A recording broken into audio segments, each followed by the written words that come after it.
Nirespondihan ng UNTV News and Rescue ang tawag kaugnay sa banggaan ng dalawang motorsiklo sa Congressional Avenue, Barangay Bahay, Toro, Quezon City, mag-alas 2 kaninang madaling araw, December 7. 4 ang naitalang sugatan sa aksidente. Unang sinaklolohan ng Quezon City Disaster Risk Reduction and Management Council ang mag-asawa na sakay ng isang motorsiklo at kaagad dinala sa ospital. Tinulungan naman ng UNTV News and Rescue ang isa pang sugatang motorcycle rider na kinilalang si Marvin Delanya.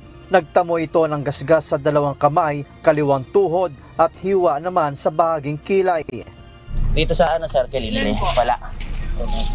Sir, tignan ko Wala.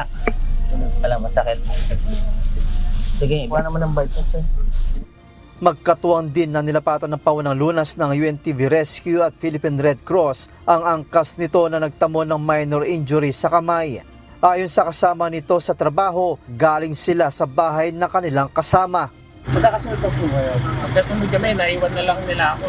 Ang dami ko nakita ko, inintuan ko sila pala naiwan ako sa stoplight. Ayon sa security guard na nakakita sa pangyayari, mabilis ang takbo ni Delanya at habang binabaybay ang Congressional Avenue, nasagi nila ang isang motorsiklo sakay ang mag-asawa. Yung pagtambling na ng mga tao kasi mga motor na nagumamit na. Tapos yung tao, yung babae naman, nagkakaroon ng mabilis po kayo ba? Mabilis po yung pinanggaan yung click. Matapos lapatan ng first aid, dinala ang sugatang rider sa Quezon City General Hospital.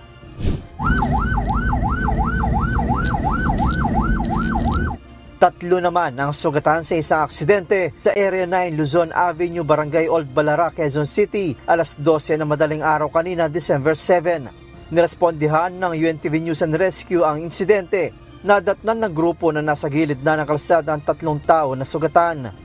Isa rito ang pedestrian na kinilalang si John Joe Gelico, 19 years old. Iniinda niya ang pananakit ng kanyang kaliwang kamay. Nagtamo rin siya ng hiwa sa bibig matapos mabangga ng motorsiklo at sumubsob sa kalsada. Ang Old Balara Barangay Rescue na ang tumulong sa mag-asawa na sakay ng motorsiklo.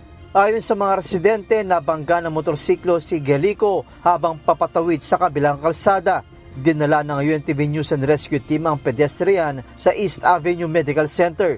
Samantalang ang dalawang sakay ng motorsiklo, ang Barangay Rescue nagdala sa ospital.